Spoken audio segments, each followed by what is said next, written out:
Welcome to Understand the Math. In the video description, you'll find a link to free guided notes that can be downloaded and filled in as you follow along with the video. This video is the second part of a 7-part series on topics that commonly appear on an introductory linear algebra midterm or final exam. In the future, I plan on posting more in-depth linear algebra videos, but I wanted to begin with this overview series of basic topics. Let's begin by learning how to add, subtract, and multiply matrices. In this first example, we're given matrix A and matrix B. A and B are the same size, so we can add and subtract them. When we add A and B, we look at each entry in A and its corresponding entry in B. I always like to begin by writing down the approximate size of the matrix.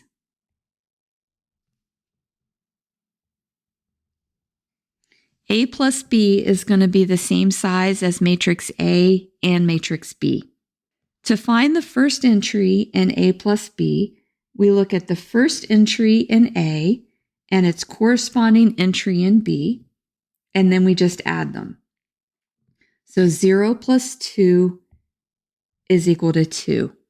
Let's now look at the second entry in A and its corresponding entry in B. And that's going to be 2 plus 3, which is 5. So we'll go ahead and do that for the rest of the entries. 7 plus 4 is 11. Minus 1 plus 1 is 0. 3 plus 3 is 6. And lastly, minus 5 plus 1 gives us minus 4. Let's now compute A minus B. We do this the same way that we did A plus B. If we look at the entries highlighted in yellow, we have 0 minus 2 gives us a minus 2. 2 minus 3, looking at the entries in green, give us minus 1, and then 7 minus 4 is 3. Minus 1 is minus 2. 3 minus 3 is 0. And then lastly, minus 5 minus 1 is minus 6. To find 2b, what we're going to do is we're going to multiply 2 times every entry in B. So if we look at the entry highlighted in yellow, 2 times 2 is 4. 2 times 3, the entry highlighted in green, is 6. And then 2 times 4 is 8. And then we'll do that for the bottom row. 2 times 1 is 2. 2 times 3 is 6. And lastly, 2 times 1 is 2. So anytime you have a scalar times a matrix, every entry in that matrix gets multiplied by that scalar.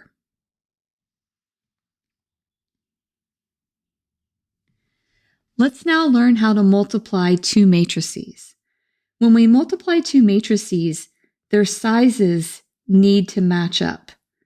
In other words, the number of columns of our first matrix, in this case matrix A, must equal our number of rows in our second matrix, matrix B.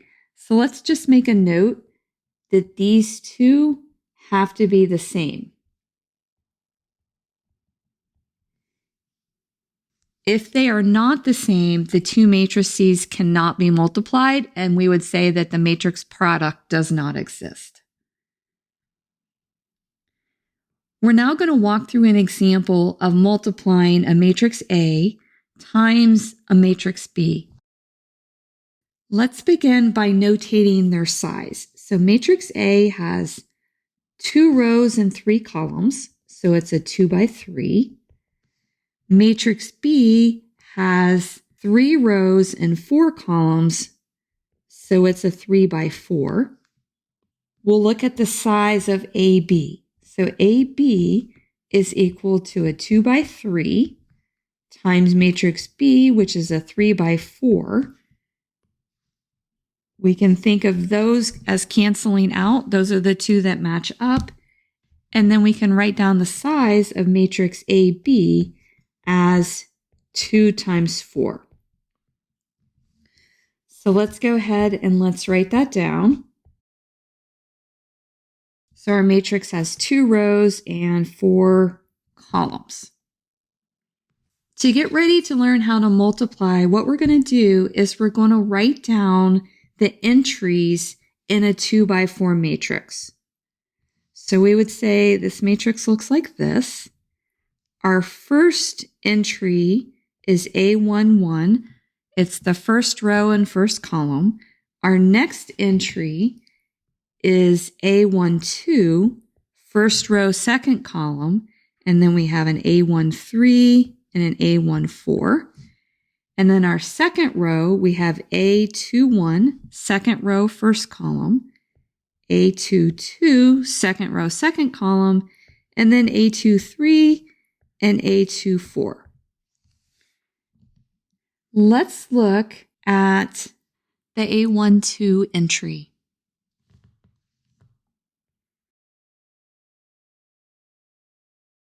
So A12 is going to be the first row of A times the second column of B. So we can think of this first number as the row of A that gets multiplied by the second one, which is the column of B. You can always write this down, and this will algebraically tell you which row and which column to multiply. So let's go ahead and let's compute the first entry. So our first entry is going to be the first row of A times the first column of B. So let's write down what that gives us. This is going to give us 1 times 4 plus 2 times 0 plus 4 times 2, and that's going to be 4 plus 0 plus 8, which is going to give us 12. So let's go ahead and let's write that down in matrix AB. So we have 12. And I just realized that I didn't leave enough space, so I'm going to move that right-hand bracket. So we'll have enough space to put 4 numbers in. Our second one, we can highlight in green, and it's going to be the first row of A times the second column of B. And let's go ahead and let's write down what that one is. So that one is going to be 1 times 1 plus 2 times -1 plus 4 times 7. So that gives us 1 minus 2 plus 28, which will give us 27. And we'll write that down in red. So that's 27. So if we continue this process, we're going to end up with matrix AB is equal to 30, and then 13, and then 8, minus 4, 26, and 12. I would suggest that you stop the video and go through those calculations and make sure that you get the same answer that I just got.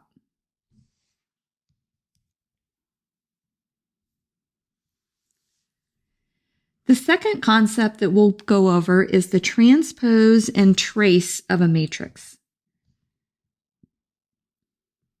The transpose of a matrix is a matrix where the rows and columns of the matrix are interchanged. So say we have a matrix A, and it has a size of m by n. When we take the transpose of it, we interchange the rows and the columns. So we say that the first column of A is equal to the first row of A transpose. So that means the size is going to be switched. So if A is M by N, then A transpose is N by M because the rows and the columns are switched.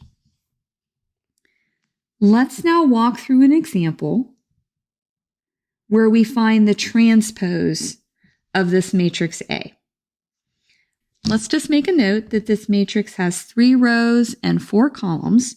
So we'll just say that this is a 3 by 4 matrix. That's going to help us determine what our transpose is. So our transpose, A transpose, is going to be a 4 by 3 because the rows and the columns, they just switch. So we'll write down we're going to have 4 rows. So we'll make space for that. And 3 columns. I always think it's helpful to kind of write down the approximate size of the matrix first. It just helps visually guide you when you're working through the problem. So what we're going to do to take the transpose is we're going to take the first row of A, and that is going to become the first column of A transpose. So this is 4, 2, 6, 3. And then the second row of A becomes the second column of A transpose. And that's 0, 1, 0, 5. And then for our last one, we have our last row of A becomes our last column of A transpose. So those numbers are 2, 4, 7, 9. Let's now look at the trace of a matrix. It's very important to note that the trace of a matrix is only defined for a square matrix.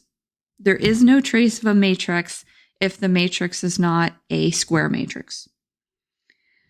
The trace of a matrix is a number, and it's the sum of the entries of the main diagonal of A. The way that we typically notate the trace is to say that the trace of A is TR, and then put the matrix in there. In our case, we're doing matrix A. So let's understand this better by walking through this example. In this example, we want to find the trace of matrix A. So the trace is the sum of the entries along the main diagonal. So let's go ahead and let's highlight the main diagonal. So the trace of A is just going to be 4 plus 1 plus 7, which gives us 12. I think the hardest part of remembering this, it's not adding up the numbers. It's actually trying to remember what the trace actually is and remembering that definition. I always tell students when you study linear algebra, it's really good to make a note of all the theorems and all the definitions and all the procedures, because that is the hardest part. Doing the mathematics or the mechanics, that's kind of the easy part. Let's now look at 3 special matrices. We're going to look at triangular matrices, diagonal matrices, and then symmetric matrices. We have 2 types of triangular matrices. The first type is a lower triangular matrix, and the second type is an upper triangular matrix. A lower triangular matrix is a square matrix. So notice again, just like we have with the trace, it has to be a square matrix. So a lower triangular matrix is a square matrix in which the entries above the main diagonal are equal to 0. So if it's a lower triangular matrix, the entries above the main diagonal are 0. So I just want to highlight that for you because I think that can be a source of confusion. So if we have a lower triangular matrix, it's above the main diagonal. So let's write down symbolically what this would look like. So this would look like A11, A21, A31, A22, A32, and A33. And then above the main diagonal, our entries are equal to 0. Now let's look at an upper triangular matrix. An upper triangular matrix is a square matrix again, and now this time the entries below the main diagonal are 0. So if we have an upper triangular matrix, the entries below the main diagonal are 0. So symbolically, that would look like this. So we have an A11, A12, A13, A22, A23, and A33, and then the entries below the diagonal are equal to 0. And it might help if you just want to draw a line through the main diagonal so that you can see the entries for the lower triangular matrix, the entries above the main diagonal 0, and then for the upper triangular matrix, the entries below the main diagonal are 0. I want you to notice that for our upper triangular matrix, this is actually in echelon form.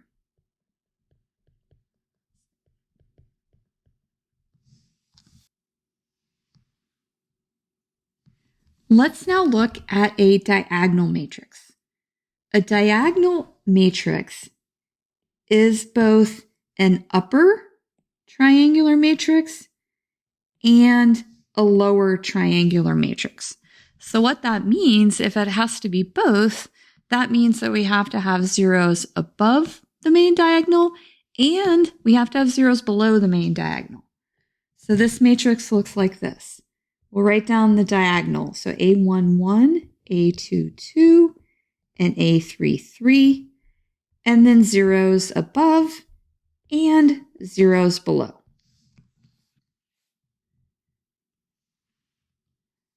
The last special matrices that we're going to look at are symmetric matrices. A symmetric matrix is a square matrix in which a matrix A is equal to A transpose. So a symmetric matrix is square, and the matrix and its transpose are equal. So what that means is that the entries across the main diagonal are going to be equal. Let's look at this example and let's verify that it's a symmetric matrix. To verify that it's a symmetric matrix, I think it's easiest if we draw a line through the main diagonal. So let's go ahead and let's do that. And then we want to look at entries across the main diagonal and make sure that they're equal. So we're going to use our highlighter again. So entry 4 is equal to entry 4. Entry 5 is equal to entry 5. And then lastly, entry 0 is equal to entry 0. So the entries across the main diagonal are equal, and that means that this matrix and its transpose are the same. So this is equal to matrix A and matrix A transpose. Our next topic is to learn how to find the inverse of a 2x2 and a 3x3 matrix. We'll start with finding the inverse of a 2x2 matrix. I have our matrix written in purple, so we have matrix A, and it's equal to A, B, C, D. Before we write down the formula for A inverse, let's first talk about the determinant of matrix A and write down what that is. So the determinant of A is written as DETA, or A with straight brackets. and it's equal to our matrix A written with straight brackets. And it's equal to the main diagonal entries multiplied, so AD, minus the off diagonal entries multiplied. So that's BC. So now let's go ahead and let's write down the formula for A inverse. So A inverse is 1 divided by the determinant of A. So that's 1 divided by AD minus BC times, and we'll put our matrix in there. The main diagonal entries get switched. So it's DA. And then the off diagonal entries get a minus sign added to them. So minus B minus C. So our inverse is 1 divided by the determinant. And then our matrix, the main diagonal entries are switched and the off diagonal entries get a negative. We say that A inverse exists if the determinant of A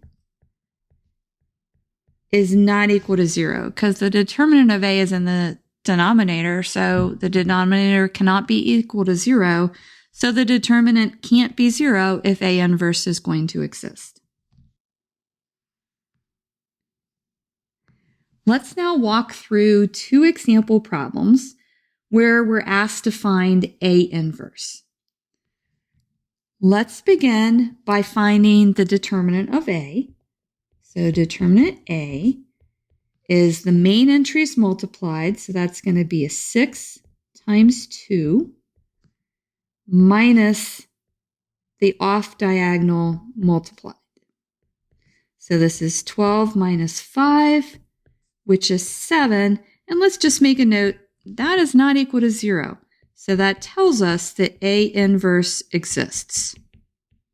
That's why that's always a nice check to do that first. In case it is equal to 0, then you know you can just go ahead and stop there and it's not going to exist. So our A inverse is 1 divided by the determinant, so that's 1 over 7.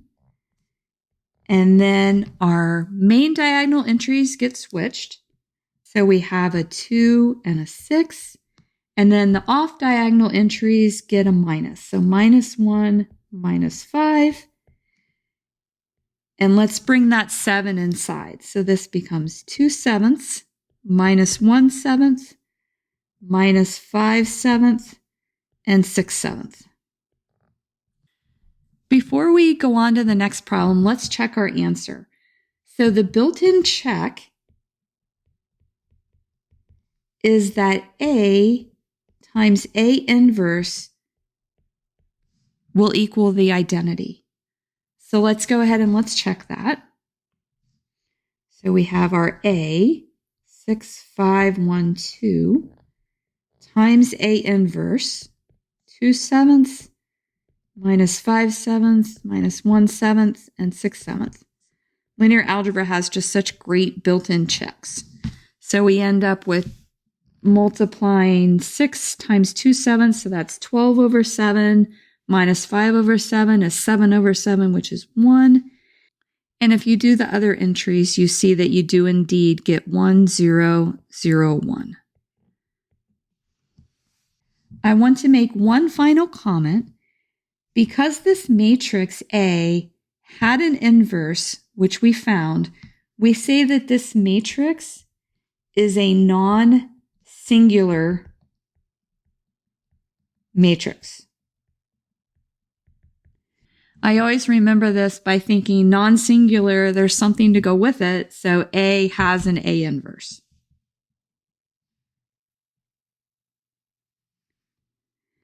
Let's now look at our second example. In this example, we again need to find A inverse, so we'll start with the determinant. So the determinant of A is going to be minus 1 times minus 6 minus 2 times 3, which gives us 6 minus 6, which is 0. So this tells us that A inverse does not exist.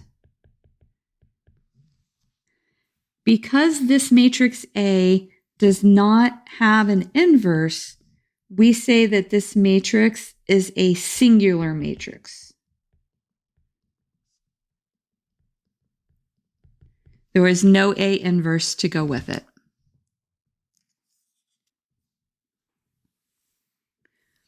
Let's now talk about how to find the inverse of a 3 by 3 matrix. The way to calculate the inverse of a 3 by 3 matrix is to begin by taking our matrix A and augmenting it with our identity matrix. We then reduce A to I by using row operations, and we notice that I is actually a matrix that is in reduced echelon form. So what we're basically doing is we're taking matrix A and we're reducing it to reduced echelon form. Then we do the same thing to I, and we do this at the same time. So whatever row operations we used on A, we use on I. So let's make a note of that. So we use same row operations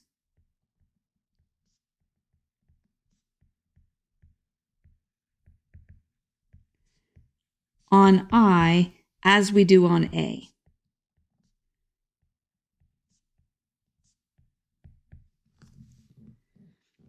This results in our identity matrix being reduced to our inverse. Let's now walk through an example where we're given a 3 by 3 matrix and we want to find its inverse. We'll begin by writing down our matrix A and augmenting it with our identity matrix.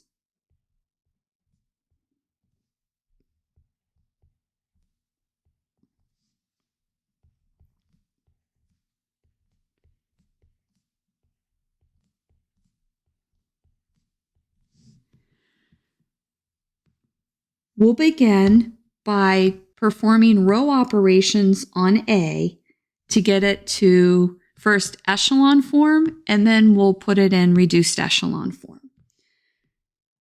We'll begin by looking at our first entry, and we want to get zeros below that entry. So both of these need to be a 0. Let's go ahead and let's write down our first row because that's not going to change. And then to get rid of the 2, we're going to multiply our 1 by minus 2. So we're going to multiply the whole row by minus 2 and add it to the second row. So that gives us a 0. And then 2 times minus 2 is minus 4 plus 5 is 1. 3 times minus 2 is minus 6 plus 3 is minus 3. 1 times negative 2 is minus 2 plus 0 gives us a minus 2. And then we have a 1 and a 0. Now let's get rid of the 1 in the third row. So what we're going to do is we're going to multiply row 1 times negative 1 and add it to row 3. So this gives us a 0. And then a minus 2 plus 0 is minus 2. Minus 3 plus 8 is 5. And then minus 1 times 1 gives us a minus 1. And then we have a 0 and a 1. Now what we're going to do is we're going to look at our next pivot or leading entry, and we're going to get a 0 below that leading entry. So we'll multiply row 2 by 2 and add it to row 3. So let's go ahead and let's copy down the first 2 rows. So 1, 2, 3, 1, 0, 0, 0, 1, minus 3, minus 2, 1, 0. So now we're going to multiply row 2 by 2 and add it to row 3. So this is 0, 0, minus 3 times 2 is minus 6, plus 5 is minus 1. 2 times minus 2 is minus 4, minus 1 is minus 5, 2 times 1 is 2, and then the last one is a 1. The next operation that we're going to do is we need to get this entry to be a 1. So we're going to multiply that row by a -1. So we'll write down the first 2 rows. These don't change.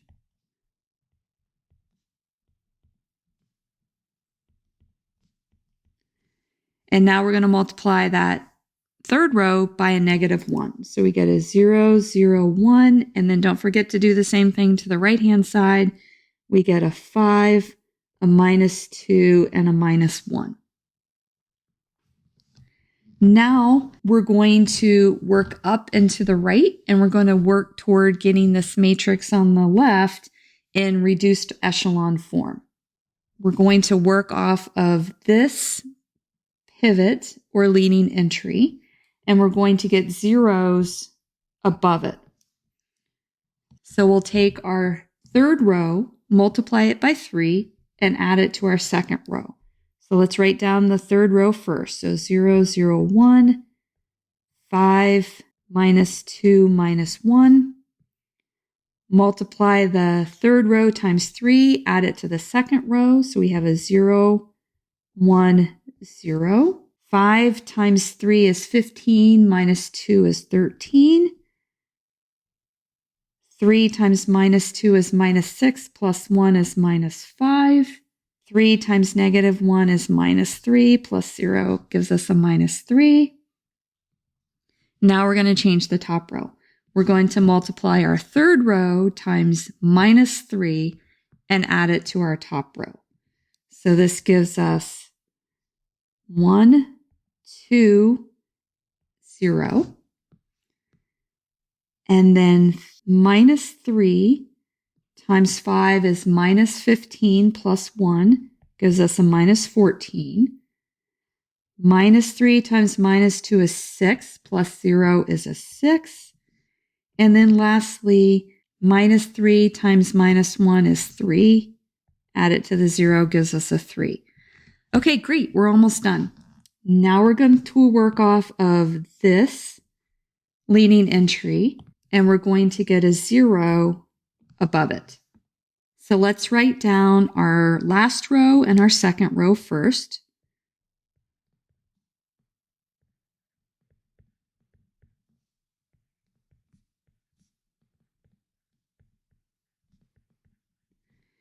Now what we're going to do is we're going to multiply our second row by -2 and add it to our top row.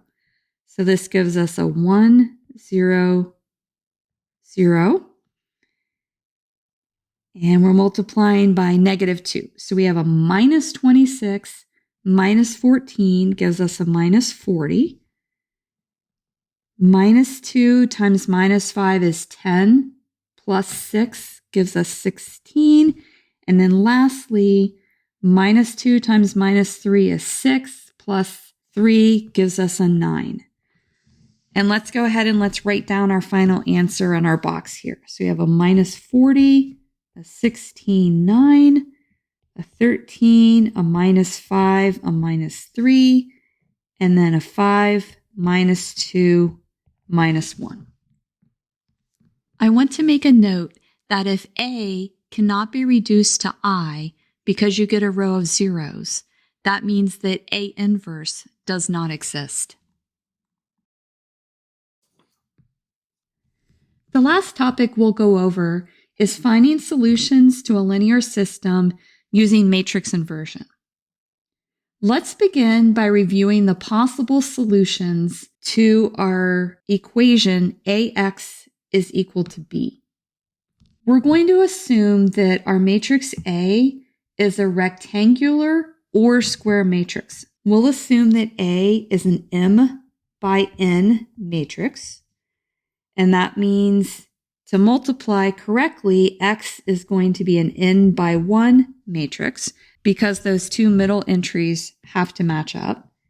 And then that leaves B being an M by 1 matrix. This is going to be really important when we talk about transformations. The three types of solutions to this linear system of equation is it can have no solution, it can have one solution, or it can have infinitely many solutions.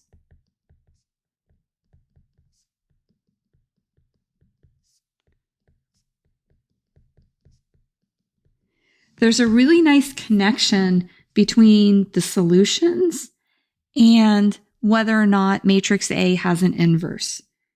If there is no solution, A inverse does not exist. If there is one solution, A inverse exists. And then if there are infinitely many solutions, A inverse does not exist.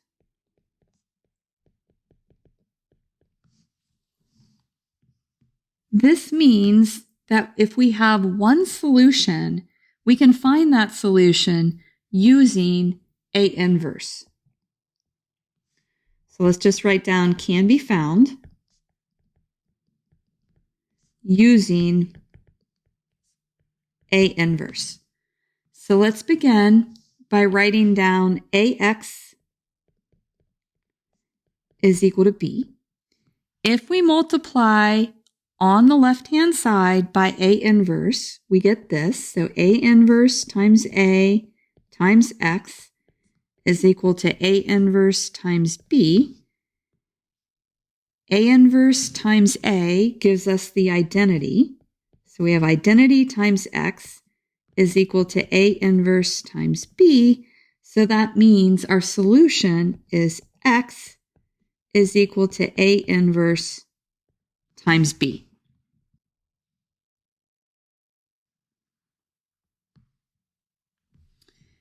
In our last example, we'll use A inverse to find x1, x2, and x3. In other words, we're going to solve for x. Let's begin by writing down what our matrix A looks like. So we take the coefficients multiplying the x, and we get 1, 2, 1, 2, 5, 0, 3, 3, 8. You might notice that this is the same matrix that we had on the previous page. Let's flip back to the previous page. And you can see that's the same A that we had in our example when we found A inverse. So what we can do is we can borrow this answer and not have to compute it again.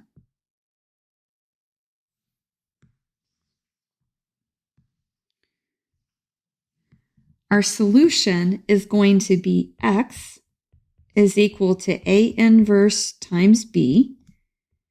And we write down our A inverse from the previous page. We get a minus 40, 13, 5, 16, minus 5, minus 2, and then 9, minus 3, minus 1. So that's our A inverse, and we multiply it by B. Vector B contains the constants from the right-hand side. So that's 5, 3, 17. And we now can use matrix multiplication to find our answer.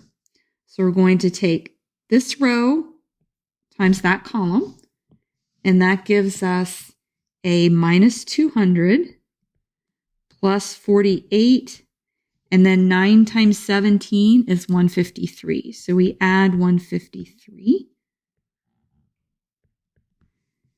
Then we're going to take the second row times the same column, and we end up with 13 times 5 is 65, minus 15, minus 3 times 17, which gives us a minus 51.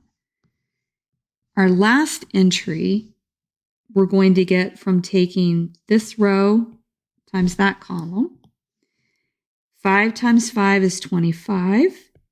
Minus 2 times 3 is minus 6, minus 17. When we add those numbers up, we're going to get an answer 1 minus 1, 2. So we can say that x1 is equal to 1, x2 is negative 1, and then x3 is equal to 2. I would suggest that you review the concepts that we went over in this video and rework the example problems on your own. In the next video in this series, I'll be discussing linear transformations. If this video has been helpful to you, please consider subscribing to my channel. Keep believing in yourself and have a great rest of your day.